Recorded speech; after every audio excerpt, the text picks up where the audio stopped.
तो दोस्तों, कैसे हैं आप सभी। मैं आशा करता हूँ आप सब बिल्कुल ठीक होंगे। दोस्तों, आज की कहानी बहुत ही ज़्यादा इम्पोर्टेंट है। ये मुझे किसी ने बंगाल से भेजी है। उनका नाम शंकर है और उन्होंने अपने जीवन का सच्चा वाकया इतनी बड़ी कहानी लिखकर बताया है। मैं उनका बहुत तहे दिल से धन्यवाद करता हूँ। साथ ही अगर आप भी चाहते हैं कि आपकी कहानियों को मैं अपनी आवाज़ दूँ, तो इस कहानी को सुनने के बाद आप मुझे इंस्टाग्राम पर फॉलो करके मैसेज ज़रूर कीजिएगा। वहीं पर आप मुझे अपनी कहानियाँ भेज सकते हैं। बाकी एक सबसे बड़ी बात, आज से यूट्यूब ने एक नया फीचर लॉन्च कर दिया है जिसका नाम हाइप है। ये सिर्फ 7 दिनों तक ही वैलिड रहता है किसी भी नई कहानी के लिए। तो मैं आपसे यही कहूँगा कि चैनल को लाइक और हाइप जरूर करें। मेरे जितने पॉइंट बनेंगे उतनी ही आपकी कहानी वायरल होगी, यहाँ तक कि ट्रेंडिंग में भी जा सकती है। बस इसी के साथ अपने अपने हेडफोन लगाएं और शुरू हो जाए मेरे यानी महेश के साथ। दोस्तों, मैं शंकर। आज मैं आप सभी के साथ अपनी वो हकीकत शेयर करने जा रहा हूं जो एक सच है, एक ऐसा सच जो आपकी मदद से दुनिया के सामने लाऊंगा। इस कहानी को सुनकर आपका दिल दहल जाएगा। और तो और इस कहानी में कहा गया एक एक शब्द बिल्कुल सच्चा है। मैं जब भी उस रात को याद करता हूं तो सोते सोते उठकर बैठ जाता हूं। मेरा दिल बंद होने लगता है। सीने पर हाथ रखकर सांस लेने की कोशिश करता हूं और कमरे में टहलने लगता हूं। कई बार ऐसे में मेरी पत्नी भी जाग जाती है। कहती है कि शंकर, क्या हुआ, आपकी तबीयत तो ठीक है। मैं उस वक्त चुपचाप आंसू भरी नजरों से उसे देखता हूँ। उसकी मासूमियत पर मुझे प्यार आता है। मैं सोचता हूँ कि अगर उसे पता चले कि जो कुछ वो सहती रही और जो भी दुख उसने अपने जीवन में देखे, उसका जिम्मेदार सिर्फ मैं हूँ। खैर छोड़िए, मैं सीधा आपको कहानी शुरू से सुनाता हूँ। दोस्तों, सोनिया मेरे मोहल्ले में ही रहती थी। बचपन से ही हम दोनों के बीच बहुत लड़ाइयाँ हुआ करती थी। वो मुझे बिल्कुल पसंद नहीं थी। वो पढ़ाई में बहुत होशियार थी।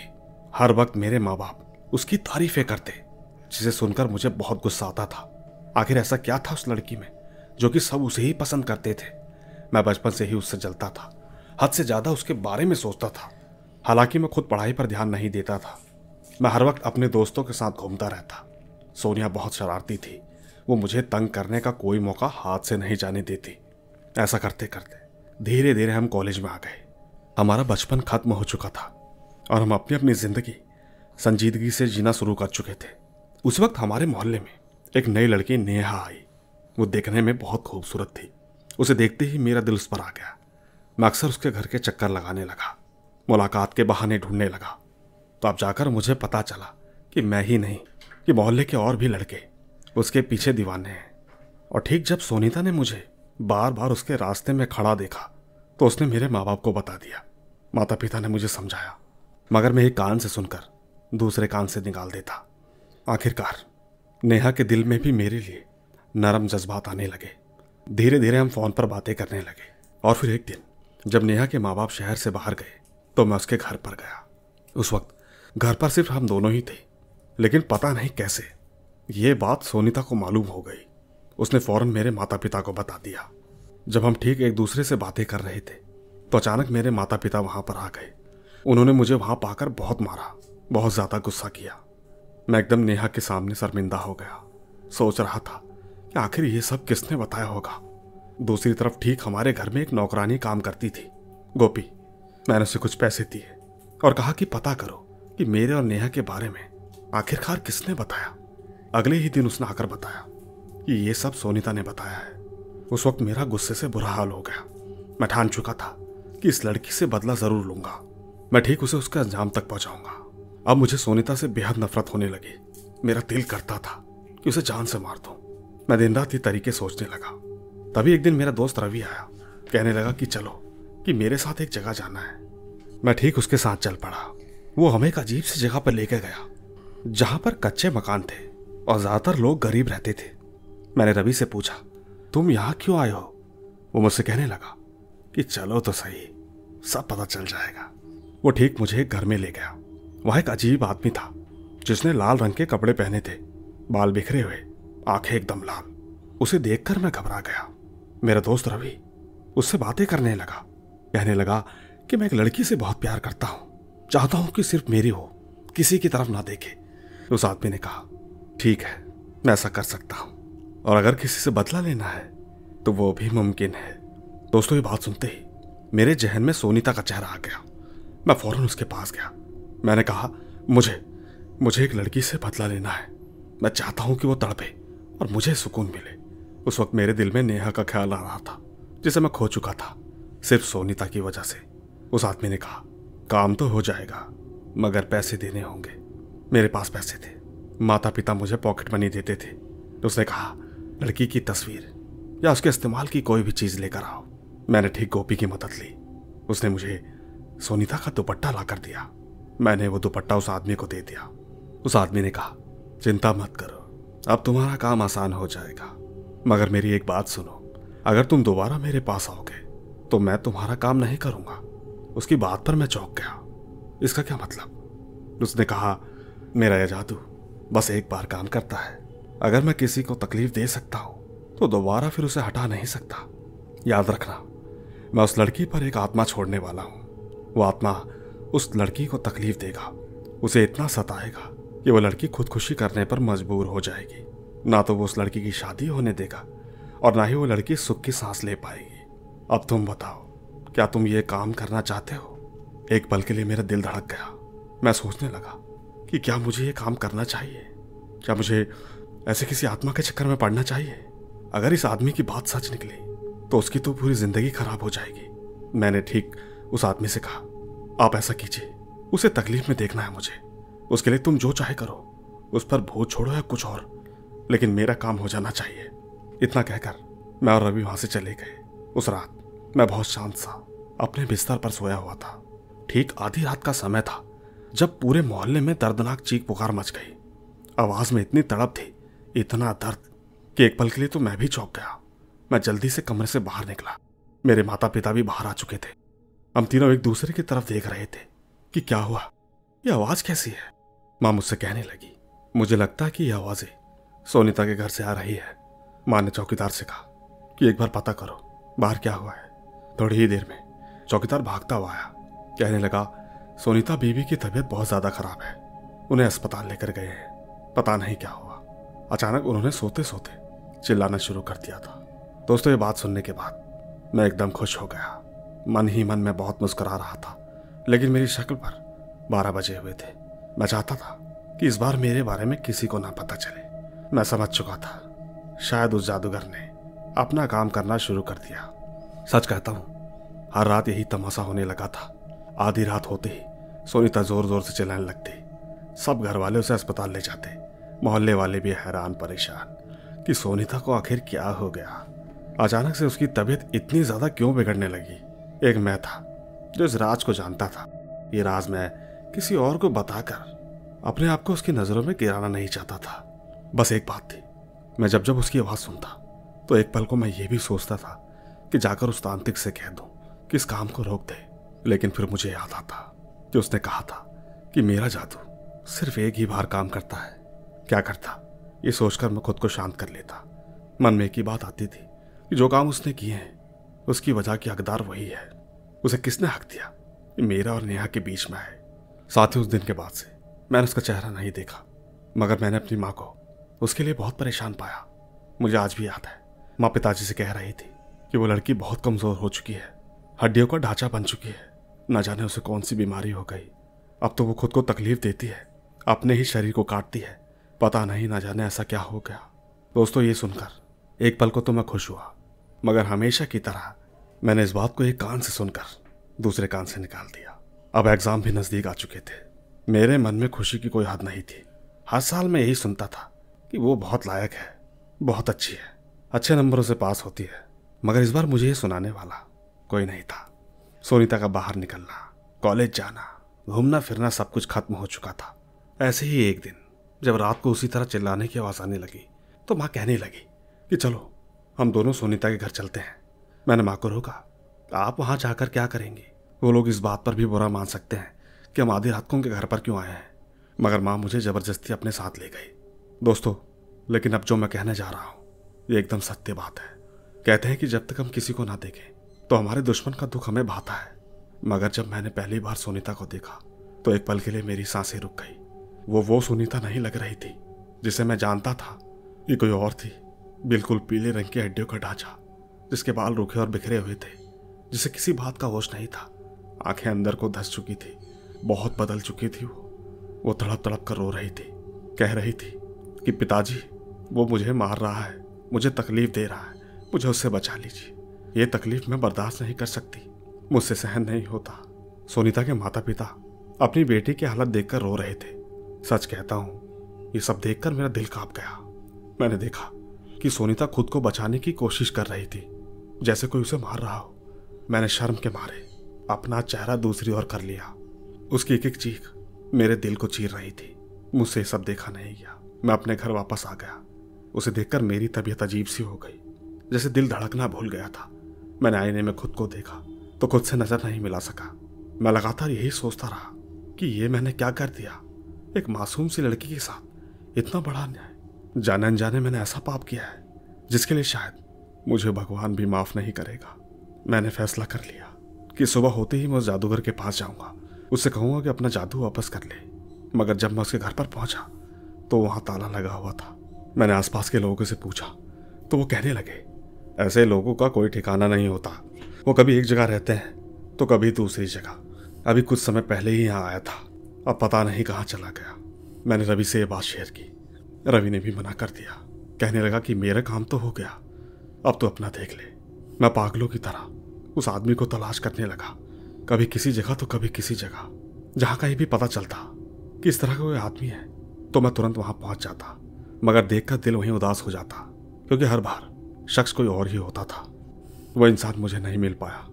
हर कोई यही कहता कि हम आपका काम कर देंगे, आपके प्रेमी को आपके पैरों में झुका देंगे, यहाँ तक कि उसे नष्ट कर देंगे। एग्जाम नजदीक थे, मुझे उनका कोई होश नहीं था। रोजाना उसकी आवाजें मेरे कानों से टकराती। मैं अपने कानों पर हाथ रख लेता, मगर उसके कानों की आवाज ऐसी थी कि सीधा मेरे दिल में उतर जाती। एक रात मैं टूट के रह गया, लगातार रोता रहा। मुझे अपने किए पर बहुत पछतावा हो रहा था।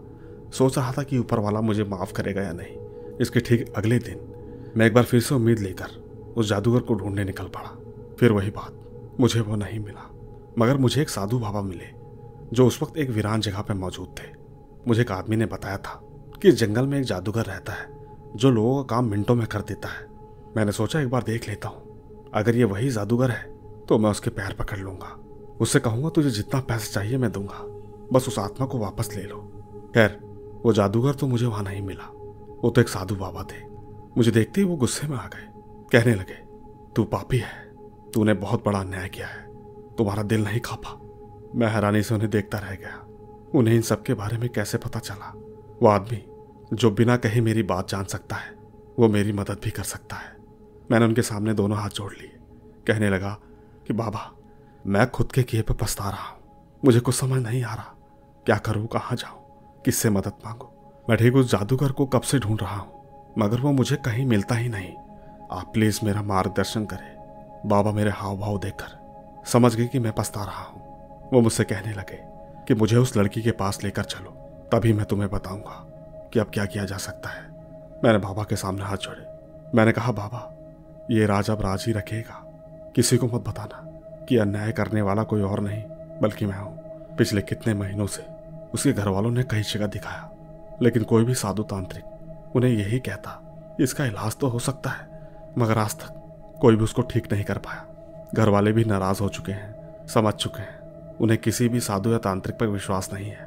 पर खैर, मैं जैसे ही बाबा को उनके घर पर ले गया तो सबके सब हैरान रह गए, कहने लगे कि हम कितने ही लोगों को दिखा चुके हैं, कोई इसकी समस्या समझ ही नहीं पा रहा है। मैंने धीरे से कहा, अंकल आप एक बार सोनीता को सामने लाइए, साधु बाबा बताएंगे कि इस समस्या का क्या उपाय है। इतने लोगों को दिखाया है तो एक बार इनको भी दिखा दीजिए। घर वाले मेरी बात मान गए। वो लोग सोनीता को लेकर आए। सच कहता हूँ, उसे देखकर मैंने अपनी आंखें बंद कर ली। मैं उसकी तरफ नजर उठाकर नहीं देख पाया, उसकी हालत बताने लायक नहीं थी। बाबा ने एक बार सोनीता की तरफ देखा और दूसरी नजर मुझ पर डाली। आंखें बंद करने के बाद वो कुछ मंत्र पढ़ने लगे। उन्हें मंत्र पढ़ते हुए थोड़ी ही देर हुई थी कि सोनीता की हालत फिर से बिगड़ने लगी।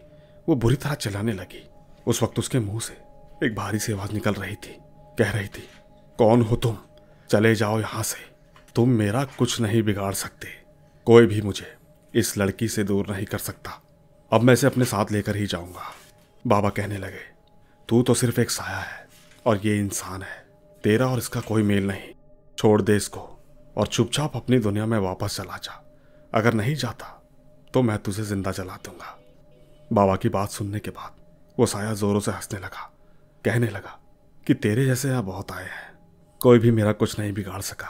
चुपचाप यहाँ से चले जाओ वरना मैं तुम्हें मार कर बाहर फेंक दूंगा। बाबा आंखें बंद करके अपनी पढ़ाई में मग्न हो गए। सुनीता के घर वाले ये सब देखकर कांप रहे थे, क्योंकि आज पहली बार ऐसा हो रहा था कि सुनीता के मुंह से किसी मर्द की इतनी भारी आवाज निकल रही थी। काफी देर तक सुनीता बाबा को धमकियां देती रही। बाबा ने आंख खोलकर कहा, मैंने इस समस्या का उपाय निकाल लिया है। मैं जल्द ही आपको बताऊंगा कि इस बच्ची का क्या इलाज है। मैं ठीक बाबा के साथ बाहर निकला, कहने लगा कि बाबा मुझे बताइए आपने क्या इलाज तय किया। बाबा एकदम गुस्से में आ गए, कहने लगे कि वो बहुत शक्तिशाली है, उसका मुकाबला करना आसान नहीं। वो इस लड़की के पूरे शरीर में प्रवेश कर चुका है और उसे निकालना बहुत मुश्किल काम है। बाबा की बात पर मैं खामोश हो गया। मैंने एक ही बात कही, बाबा वो साया कितना ही शक्तिशाली क्यों ना हो, मगर एक साधु का मुकाबला तो नहीं कर सकता। क्या आप उसे वापस नहीं भेज सकते? बाबा ने कहा, नहीं, उसे वही वापस भेज सकता है जिसने उसे यहाँ पर बुलाया है, मगर उसके बारे में कोई जानता भी नहीं, जीवित भी है या मर गया। पर आज रात में एक तपस्या करूंगा, तब मुझे पता चल जाएगा मुझे आगे क्या करना चाहिए। तुम ऐसा करो, कल उसी जगह पर आना, मैं तुम्हें सारी बात बताऊंगा। इतना कहकर बाबा चले गए। मैंने सुनीता के माता पिता को तसल्ली देने के लिए कहा कि मैं इलाज तलाश कर चुका हूँ, जल्द ही वो ठीक हो जाएगी। मैं चुपचाप परेशान होकर अपने घर पर आ गया। पूरी रात जागता रहा, सो ही नहीं सका। पर खैर अगले दिन वहां पर गया तो बाबा कहने लगे, मैंने उपाय तलाश कर लिया है। दोस्तों उनकी बात सुनकर मुझे ऐसा लगा जैसे मुझे किसी ने नया जीवन दे दिया हो। मैंने उनसे कहा कि बाबा जल्दी बताइए क्या इलाज है। बाबा ने ऐसी बात कही जिसे सुनकर मैं हैरान हो गया। उन्होंने मुझसे कहा, इस साये को सिर्फ वही इंसान वापस भेज सकता है जो इस लड़की से अपना रिश्ता जोड़ दे। उसे इसके साथ विवाह करना होगा। इस लड़की का पति वो इंसान है जो इसे इस साये से दूर कर सकता है। बाबा की बात सुनकर मैं सोच में पड़ गया कि सुनीता के बारे में दूर दूर तक बात फैल चुकी है। अब कौन उससे शादी करेगा? और तो सबसे बड़ी बात, उसकी हालत देखकर तो कोई भी उसके घर पर भी नहीं आएगा।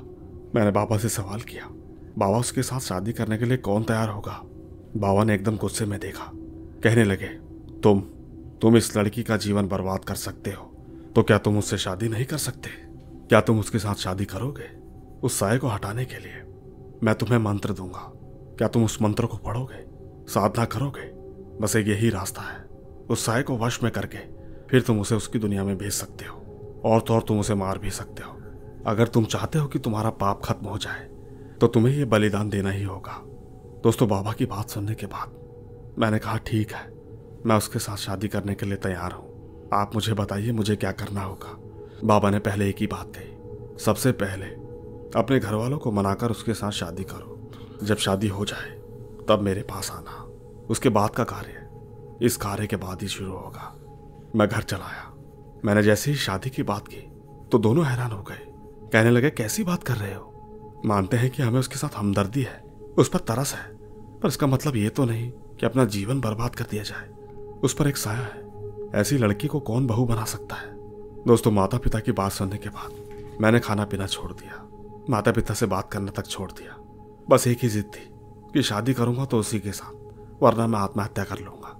धीरे धीरे माँ बहुत परेशान रहने लगी। मेरी इस जिद के आगे आखिरकार वो हार गई। ये बात जब सुनीता के घर वालों को पता चली तो वो भी हैरान थे, कहने लगे कि क्या तुम इससे प्रेम करते हो? हालांकि तुम दोनों बचपन से साथ हो, मगर आज तक सुनीता ने कुछ भी नहीं बताया। पर एक बात है, हम तुम्हें अपनी जान खतरे में कैसे डालने दें? अगर इस साये ने तुम्हें नुकसान पहुंचाने की कोशिश की तो क्या होगा? दोस्तों मेरी जिद के आगे सब लोग हार गए। मैं ठीक सुनीता को दुल्हन बनाकर घर पर ले आया। वो ठीक ना तो आम दुल्हनों की तरह तैयार हुई थी और ना ही उसने दुल्हनों वाले कपड़े पहने थे। वो बस उसी तरह डरती हुई अपने घर से मेरे घर आ गई थी। मेरे और उसके घर के बीच सिर्फ एक गली का फासला था। देखने वाले हैरान थे कि ये कैसी शादी है। आप ही बताइए मैं इन सबको कैसे बताता कि ये खतरनाक फैसला मैंने क्यों किया है। पर खैर मैं सीधा साधु बाबा के पास गया। मेरी बात सुनकर वो बहुत खुश हो गए। उन्होंने मुझसे पहले एक ही बात कही कि मुझे विश्वास हो गया, तुम्हें अपनी गलती का पछतावा है। ठीक, मेरी बात ध्यान से सुनो। तुम्हें ये सारी तपस्या और कर्म करने हैं और ये सब तुम सुनीता के सामने बैठकर करोगे। याद रखो, जितना तुम तपस्या करोगे, ये मंत्र पढ़ोगे, उतनी ही उसकी शक्तियां कम होती रहेंगी, वो कमजोर पड़ता जाएगा। और ठीक ये काम तुम्हें आज से ही शुरू करना होगा। मैंने उनकी सारी बातें ध्यान से सुनी और घर आ गया। माता पिता दोनों परेशान थे और मेरे कमरे से सुनीता की आवाजें आ रही थी। कह रही थी कि तू मेरी प्रेमिका को अपनी जिंदगी में शामिल नहीं कर सकता। तूने शादी तो कर ली मगर मैं हासिल नहीं करने दूंगा। माँ कहने लगी कि बेटा देखा, मैं पहले ही मना कर रही थी, मामला अब और बिगड़ता चला जाएगा। कहीं वो तुम्हें जान से ना मार दे। तुम बाहर रहो, कमरे की तरफ मैं तुम्हें नहीं जाने दूंगी। मैंने माँ को समझाया। मैंने कहा माँ, मैं उसकी मदद करना चाहता हूँ, मैं उसे उस साइज से बचाना चाहता हूँ। तभी तो मैंने उससे शादी की है, क्योंकि मुझे बाबा ने बताया था कि उसका पति ही उसे बचा सकता है, इसके अलावा और कोई इंसान नहीं। माँ कहने लगी कि तुम्हारे दिल में इतनी दया भी है, मैंने सोचा नहीं था। माँ की आंखों में आंसू आ गए, लेकिन मैं उन्हें सच कैसे बताता? अगर वो सच्चाई जान जाए तो मुझसे नफरत करने लगेंगी। मैं कोई अच्छा इंसान नहीं, मैं तो पापी हूँ जो बस अपने कर्मों का पश्चाताप कर रहा है। पर खैर, मैं जैसे ही अपने कमरे में आया तो सुनीता ने अपने हाथों में खंजर उठा रखा था। वो दौड़ते हुए मेरे पास आई और कहने लगी कि मैं तुम्हें मार दूंगी, तुम्हें इस लड़की को छोड़ना होगा। दोस्तों, मैंने बहुत मुश्किल से उसके दोनों बाजुओं को पकड़कर काबू पाया। उस वक्त ऐसा लग रहा था जैसे उसमें 10 लोगों के बराबर शक्ति आ गई हो। बाबा ठीक कह रहे थे, उसमें बहुत शक्ति है। सच में उसका मुकाबला करना इतना आसान नहीं था। मैंने ठीक अपनी नौकरानी को मदद के लिए अंदर बुलाया। नौकरानी सुनीता को देखकर घबरा गई। मैंने जल्दी से उसको पास बुलाया और कहा कि ये खंजर इसके हाथ से छीन लो, बाकी के काम मैं खुद कर लूंगा। बाबा के बताए अनुसार मैंने सुनीता को एक गोला बनाकर उसमें बैठाया और ठीक उसके सामने गोला बनाकर बैठ गया। मैं चुपचाप तपस्या करने लगा। मैं वही मंत्र पढ़ रहा था जो बाबा ने मुझे याद करवाए थे। हालत बहुत खराब थी। उसके मुंह से भेड़ियों जैसी आवाजें निकल रही थी। यूं समझिए उसका बस नहीं चल रहा था। और तो और सबसे बड़ी बात, उस मंत्रों में इतनी ताकत थी कि उस वक्त वो मुझे नुकसान भी नहीं पहुंचा सकती थी। माता पिता अलग परेशान थे क्योंकि सारी आवाजें वो कमरे के बाहर से सुन रहे थे। पर खैर, मेरी तपस्या जैसे ही पूरी हुई तो मैं कमरे से चुपचाप बाहर निकल गया। उस वक्त मैंने कमरे से जो भी नुकसान पहुंचाने वाली चीजें थी उन सबको बाहर रख दिया। मैं हर वक्त सुनीता के साथ ही रहता। अगर थोड़ी देर के लिए भी कमरे से बाहर चला जाता तो घर में जैसे शोर मच जाता। माँ बहुत ज्यादा परेशान होती, मुझसे कहती कि तुम इस मुसीबत को घर ले आए। मैं अक्सर सुनीता को बांध के रखता था। एक बार जब उसके माता पिता आए, कहने लगे कि तुमने हमारी बेटी को बांध कर रखा हुआ है, पता नहीं तुम उसे वक्त पर खाना देते भी हो या नहीं, क्या तुमने इसीलिए शादी की थी? मैंने उन्हें घर वालों को किसी तरह समझाया, ये सब मैं उसे बचाने के लिए कर रहा हूँ, उसकी जान को खतरा है, अगर बांध कर नहीं रखा तो वो खुद को चोट पहुंचा सकती है। बस आप भगवान से मेरे लिए प्रार्थना करें कि मैं अपने मकसद में सफल हो जाऊं। दोस्तों, मैं रोजाना उसके सामने बैठकर वो उपाय करता। जैसे जैसे वक्त बीता तब मैंने ये बात नोट कर ली थी कि सुनीता पहले की तरह चिल्लाती नहीं थी। अब तो उसने मुझे धमकियां देना भी बंद कर दिया, बल्कि वो खामोशी से आंसू बहाते हुए आकाश की तरफ देखती रहती थी। लेकिन वो साया अब भी उसे परेशान कर रहा था। सच कहता हूं, उसे तकलीफ में देखकर मेरे पास आंसू बहाने के अलावा कुछ भी नहीं था। करते करते एक दिन मेरे जीवन में वो दिन आया जब मेरी तपस्या का आखिरी दिन था। उस दिन वो बाबा भी मेरे पास थे। कहने लगे कि आज ये उपाय तुम्हारे लिए मुश्किल हो सकता है, इसलिए मैं तुम्हारी मदद के लिए आया हूँ। मैं ये देखना चाहता हूँ कि अगर तुम उसे काबू नहीं कर पाए तो मैं उसे अपने वश में कर लूंगा। मैं उसे तुम्हारी पत्नी या घर वालों को कोई नुकसान पहुंचाने नहीं दूंगा। खैर, आज वो बिल्कुल खामोश थी, गहरी नजरों से मुझे देख रही थी। मैंने जैसे ही उपाय चालू किया तो वो जोरदार अंदाज में चिल्लाने लगी। बाबा ने मुझे समझाया कि उस साये की साजिश है, तुम उसकी तरफ ध्यान मत दो, बस अपने उपाय पे ध्यान लगाओ। मैं जब जब मंत्र पढ़ता तब तब ऐसे लगता जैसे उसके गले पर कोई छुरी चला रहा हो। ये सब कुछ बर्दाश्त कर पाना इतना आसान नहीं था। घर में सभी जानते थे कि आज मेरे उपाय का आखिरी दिन है। आज पता चलेगा कि वो साया यहाँ से जाता है या नहीं। आपको यकीन नहीं होगा, जब मैंने तपस्या पूरी कर ली तब मैंने देखा कि उसके मुंह के जरिए एक काला धुआं बाहर निकला था। और तो और वो धुआं ठीक मेरे घर के सामने आकर खड़ा हो गया। उसी वक्त बाबा जल्दी से अपनी जगह से उठे और सुनीता के बाजुओं पर काले धागे बांध दिए। एक धागा उन्होंने उनके गले में भी बांध दिया। कहने लगे कि अब ये दोबारा इसके करीब नहीं आ सकता। पर खैर, बाबा ने उसे एक बोतल में कैद कर लिया। हर तरफ एकदम शांति थी, एकदम सन्नाटा। मैं ठीक एक तरफ जमीन पर बैठकर रोने लगा। बाबा ने मुझसे कहा कि बेटा, अब तुम्हारे रोने परेशान होने के दिन खत्म हो गए, अब तुम्हें किसी चीज का कोई खतरा नहीं। इतना कहकर बाबा चले गए। धीरे धीरे सुनीता की सेहत बेहतर होने लगी थी, लेकिन एक बात थी, उसके दिल और दिमाग में जो डर बैठ गया था वो इतनी आसानी से निकल नहीं सकता था। अब भी उसे ऐसा महसूस होता कि वो साया उसके आसपास आ जाएगा, उसे तकलीफ देना शुरू करेगा। यही सोचकर वो रोने लगती, लेकिन मैं उसे विश्वास दिलाता कि अब वो तुम्हारे जीवन से निकल चुका है, अब वो कभी भी नहीं आ सकता। दोस्तों, इस बात को 5 साल हो चुके हैं। आज भी सुनीता का वो समय याद आता है तो वो बहुत डर जाती है, और तो और सबसे बड़ी बात, वो मेरा शुक्रिया अदा करती है कि मैंने उसे मौत के मुंह से निकाला। मेरे माता पिता और उसके माता पिता को मुझ पर गर्व है। कहते हैं कि आपने ऐसे बेटे को जन्म दिया है जो दूसरों के लिए इतना एहसास रखता है। सुनीता के परिवार वाले मेरा इतना आदर करते हैं जैसे कि मुझे भगवान का दर्जा दे दिया हो, लेकिन सच क्या है वो मैं ही जानता हूँ। मैं ये सच छुपाकर जी रहा हूँ। मेरे दिल पर बहुत बोझ है।